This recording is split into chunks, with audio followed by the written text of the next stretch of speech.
तो इसके लिए क्या आएगा, पॉजिटिव आयोडोफॉर्म टेस्ट आएगा, यानी येलो कलर के प्रेसिपिटेट बनाएगा, पॉजिटिव आयोडोफॉर्म टेस्ट। ठीक है ना। और अगर इसमें मैं आपको दूसरी मिसाल देता हूं, चलूं दूसरी मिसाल,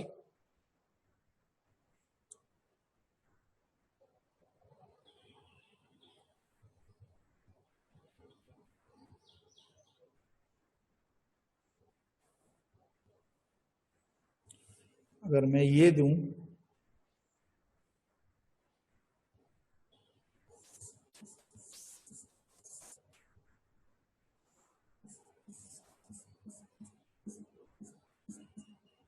ये ठीक है,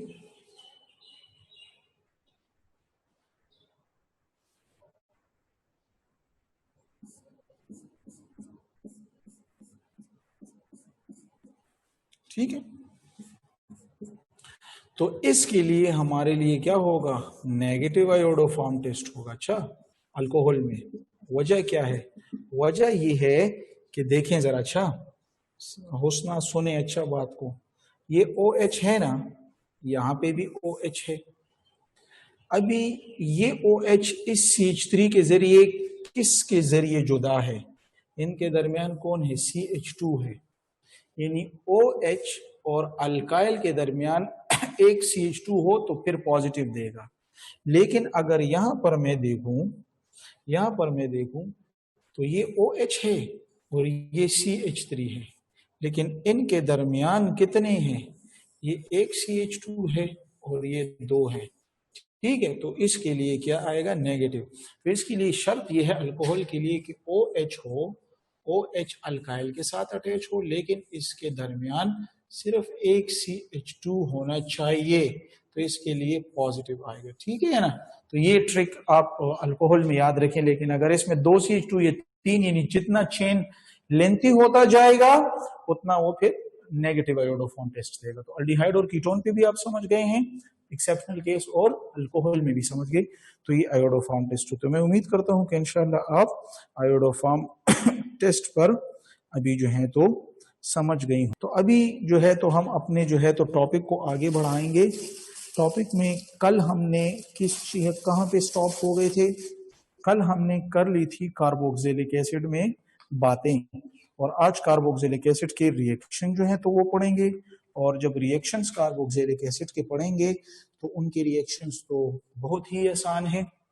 ठीक है, तो ये वो आयोडोफॉर्म टेस्ट की बातें थी जो आपने सीख ली, बिल्कुल पेपर्स में तो नहीं, लेकिन ये मॉडल टेस्टों में ज्यादा पूछते हैं। ठीक है, तो अभी हम डिस्कस करेंगे रिएक्शंस ऑफ कार्बोक्सिलिक एसिड। हो एमन डायरेक्ट एमन ने हाथ उठाया। एमन का मैं क्वेश्चन ले लूं, कहीं खफा ना हो जाए एमन। जी एमन, क्या मसला है आपको? हेलो एमन, आप अपने आप को म्यूट करके अनम्यूट करें। सॉरी, म्यूट क्यों करते हैं? है एमाइड के साथ हम पढ़ लेंगे, यानी एमाइड प्रोडक्शन पढ़ लेंगे, एमाइड की प्रोडक्शन।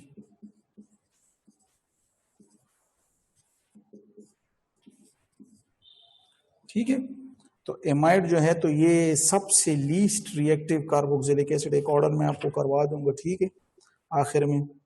तो एमाइड के लिए प्रिपरेशन भी बड़ी आसान है। इसमें हमने क्या लिया, शाबाश, ये R, ये C डबल बॉन्ड O, ये O और ये H। ठीक है, इसको हमने लिया किसके साथ ट्रीट किया, अमोनिया के साथ, NH3 के साथ। तो इससे हुआ क्या, इससे हुआ ये कि यहाँ पर ये तो एसिडिक है, ये प्लस को रिलीज करेगा। जब ये प्लस को रिलीज करेगा तो यहाँ पे क्या होगा, इस प्लस को जो है तो यहाँ पे लोन पेयर हैं, ये लोन पेयर इसको देकर इसको एक्सेप्ट कर लेगा। तो इसके नतीजे में हमारे पास एक स्पीशी बन जाएगी, वो स्पीशी हो जाएगी NH4 हो जाएगा। लेकिन यहाँ पे तो इलेक्ट्रॉन की डिफिशियंसी आ गई, तो इसके ऊपर पॉजिटिव चार्ज आ जाएगा, और ये नेगेटिव चार्ज है तो ये एक दूसरे के साथ मिल लेंगे और इनसे हमारे पास बन जाएगा RC double bond O negative, और इसके साथ कौन आ जाएगा, पॉजिटिव अमोनियम आयन NH4। ठीक है, फिर नेक्स्ट स्टेप में इसको हम क्या देंगे, फिर इसको हम प्रोवाइड करेंगे क्या, हीट, और जब हीट प्रोवाइड करेंगे तो इसके नतीजे में फिर ये हमारे पास इससे पानी निकल जाएगा, रिएक्शन वाटर रिमूव हो जाएगा और C डबल बॉन्ड ONH2 बना लेगा, जो कि हमारे पास एसिडमाइड है और इसके साथ वाटर बन गया। ठीक है, तो फिर और तरीके भी एमाइड्स वगैरह से भी, लेकिन ये बुनियादी जो बेसिक तरीका है वो हमारे पास यहाँ पे डिस्कस है। इसके बाद नेक्स्ट हमारे पास जो है तो रिडक्शन ऑफ अल्कोहल जो है तो वो की जाती है। ठीक है, यानी रिडक्शन की जाती है तो इससे अल्कोहल जो है तो पैदा होता है। तो यहाँ पे हम क्या लिखेंगे, नेक्स्ट हम लिखेंगे रिडक्शन।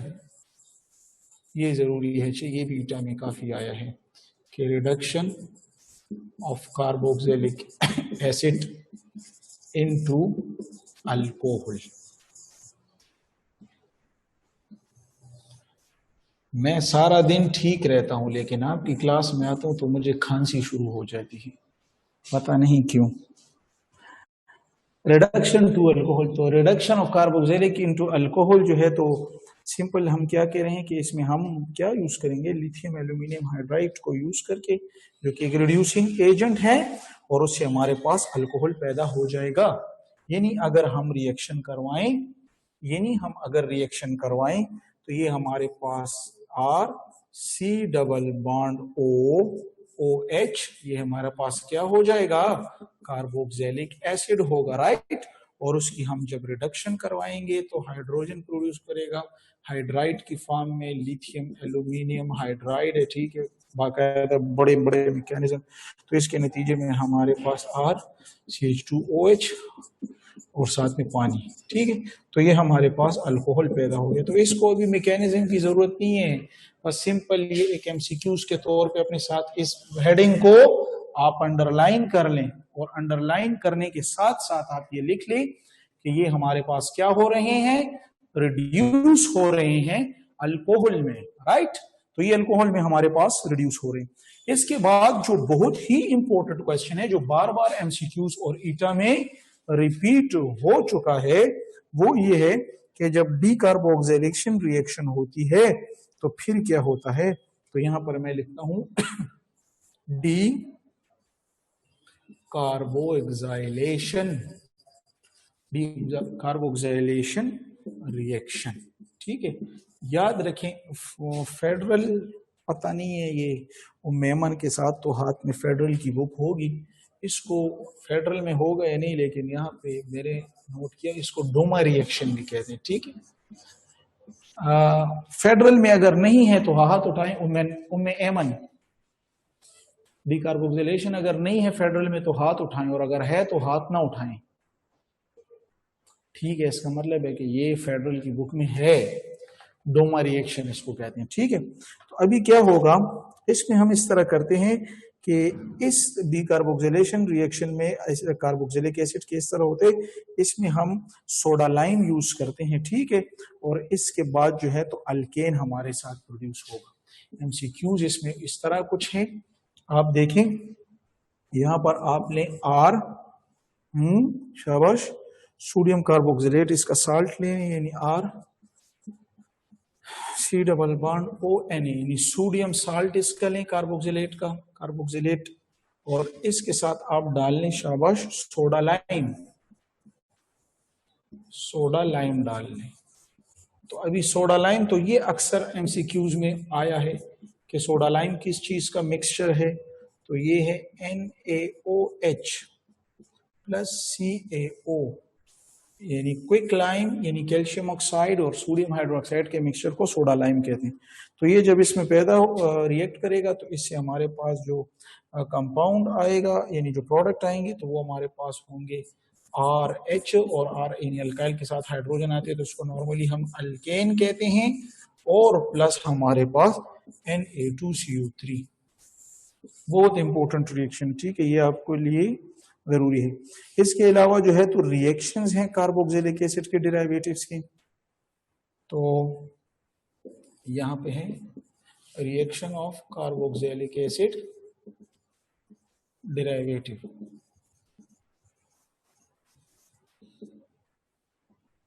कार्बोक्सिलिक एसिड डेरिवेटिव्स के जो है तो रिएक्शंस हैं। तो रिएक्शन जो है तो पहले एसाइड, पहले नंबर जो है होगा तो वो एसिड हैलाइड रिएक्शंस होंगे।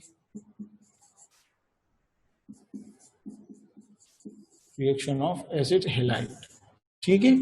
तो एसिड हैलाइड के जब हम रिएक्शन को स्टडी करेंगे तो एसिड हैलाइड की रिएक्शन में सबसे नंबर ए जो पहले आता है तो वो है फ्रीडल-क्राफ्ट एसाइलेशन।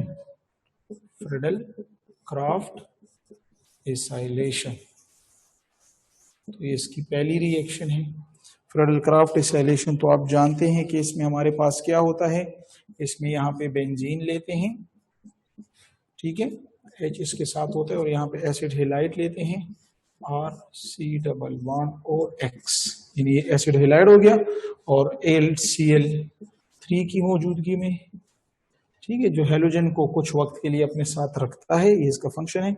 और इससे जो फाइनल प्रोडक्ट बना हमारे पास, बाकायदा इसका मैकेनिज्म है, तो इसमें हमारे पास ये फाइनल प्रोडक्ट बना। आपको मैंने पहले भी एक MCQs करवाया था कि फ्रीडल-क्राफ्ट एसाइलेशन से हमारे पास जो प्रोडक्ट बनता है, ये MCQs में आता है, ये हमारे पास कौन है, शाबाश, एरोमेटिक कीटोन, ये MCQs में आता है। अच्छा, ये क्या है, एरोमेटिक कीटोन बनता है, ठीक है ना।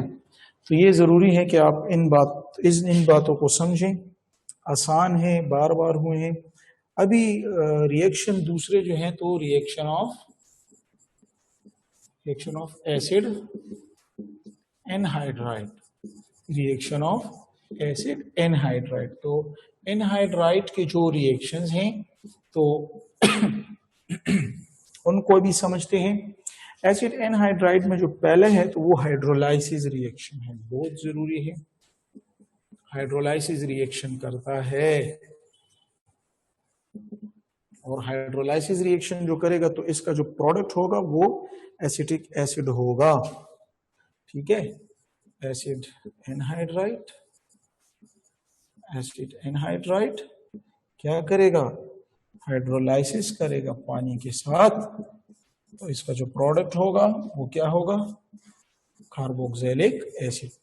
ये MCQs किस तरह आया है, ईटा वाले आपको धोखा देते हैं। वो आपको धोखा कैसे देंगे, देखें, वो कह रहे हैं कि एसिड एनहाइड्राइड हाइड्रोलिसिस में प्रोडक्ट क्या होता है, ठीक है। या इस तरह भी आप कह सकते हैं कि carboxylic acid can be produced by the hydrolysis of acid anhydride.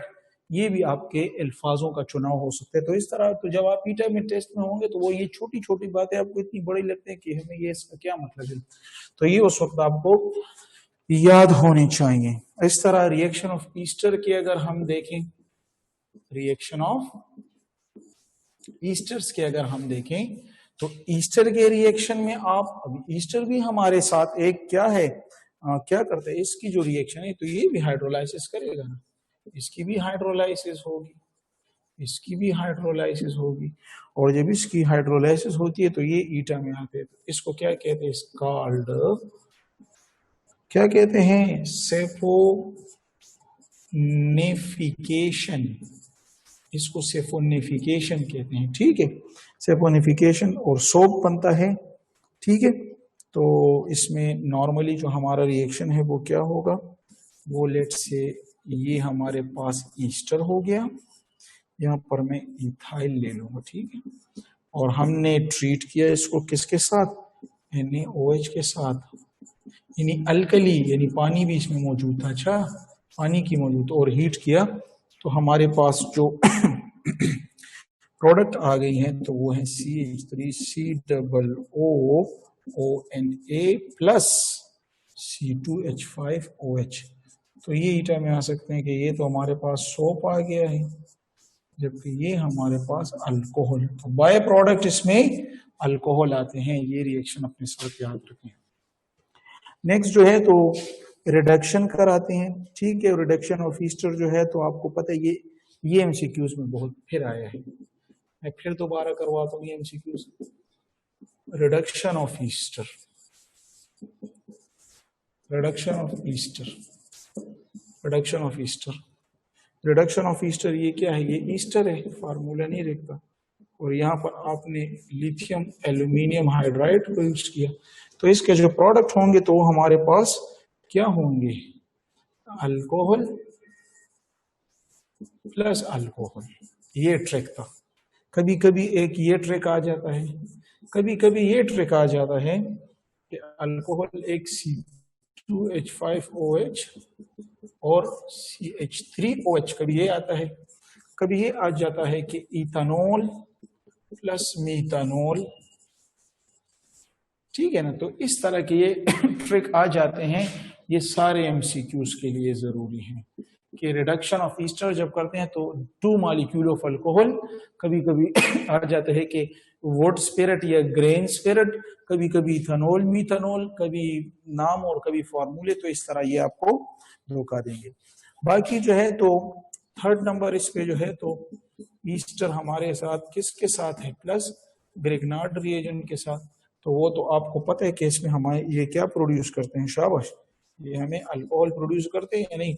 और आपने पिछले ग्रिग्नार्ड रिएजेंट में पढ़ा है कि ईस्टर इथाइल फॉर्मेट और इथाइल एसीटेट और कौन कौन से अल्कोहल हैं, सेकेंडरी और टर्शरी हैं, तो ये आपने पढ़ चुके हैं, ठीक है।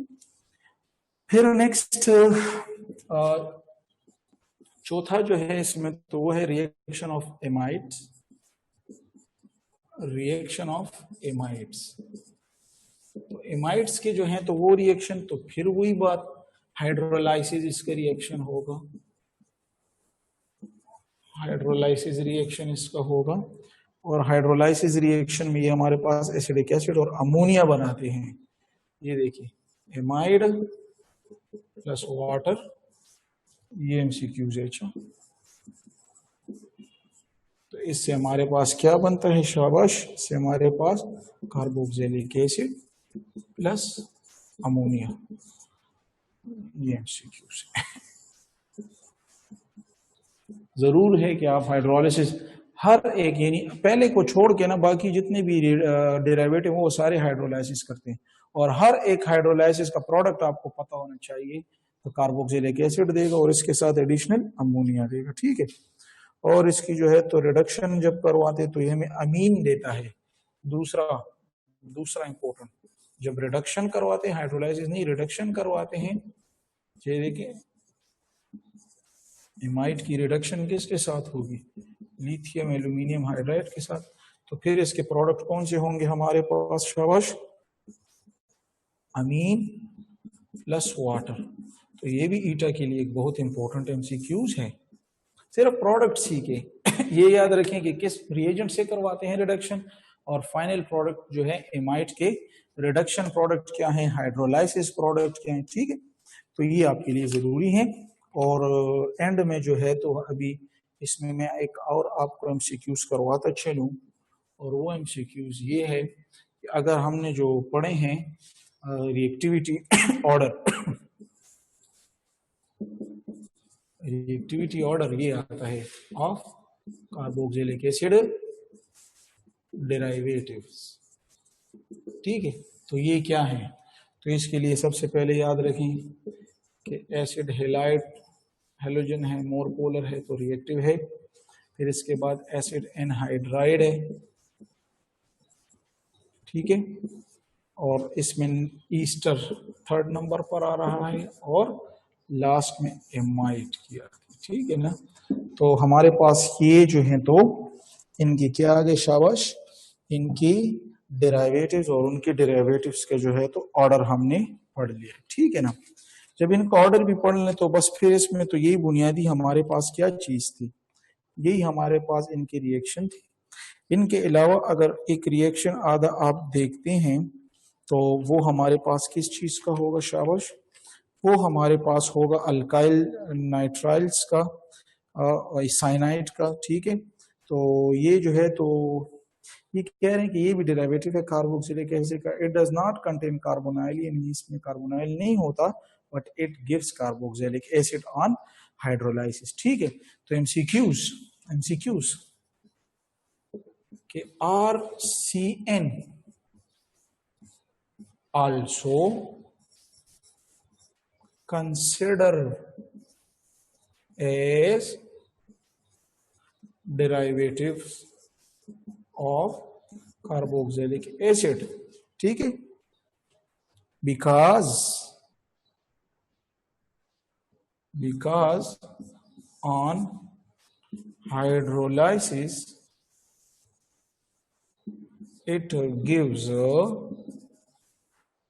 Carboxylic acid. ठीक है, तो ये एमसीक्यूज अगर कोई आपको कहे कि RCN किस तरह रीजन है उनकी क्या है, तो आप उसको कहें कि ये असल में जब हाइड्रोलाइसिस करता है तो ये प्रोडक्ट देता है इसलिए, और बाकी उसके रिएक्शन है तो कार्बोक्सिलिक एसिड देता है, और रिडक्शन पे जो है तो फिर अमीन देता है, ये जो आखिरी जो है। ठीक है, और ग्रिग्नार्ड रिएजेंट के साथ जो रिएक्शन करते हैं तो फिर हमें एसीटोन यानी कीटोन देता है। ठीक है ना, ये सारी बातें जो है तो आपकी बुक में जनरली मौजूद है। तो अल्नाइट्राइल के साथ ये तीन रिएक्शन है, हाइड्रोलाइसिस, रिडक्शन और ग्रिग्नार्ड रिएजेंट। हाइड्रोलाइसिस में क्या होगा, शाबाश, कार्बोक्सिलिक एसिड है, और रिडक्शन में अमीन है, और ग्रिग्नार्ड रिएजेंट के साथ एसीटोन यानी कीटोन, और साथ में अमोनिया वगैरह भी कंपाउंड में बाय प्रोडक्ट में दे देते हैं। ठीक है, तो यहाँ पे जो है तो सिंपल चैप्टर था। यहाँ पे हमारे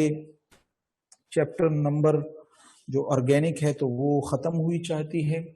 इसमें कुछ मुश्किल भी नहीं है, आसान है।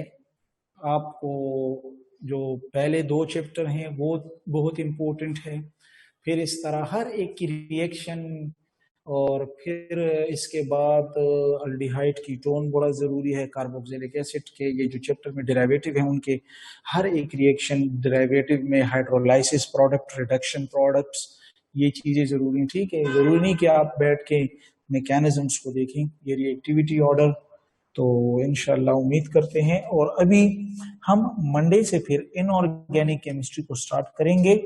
तो जो बी सेक्शन के स्टूडेंट्स हैं उन्होंने इनऑर्गेनिक एक चैप्टर तो पढ़ा भी था, लेकिन चले रिवीजन होगी, और उन दो चैप्टर्स में काफी अच्छी बातें हैं, उनको इंशाल्लाह फजान रूल और ये चीजें हम उनको डिस्कस करेंगे और अपने कोर्स को आगे लेकर चलेंगे। ठीक।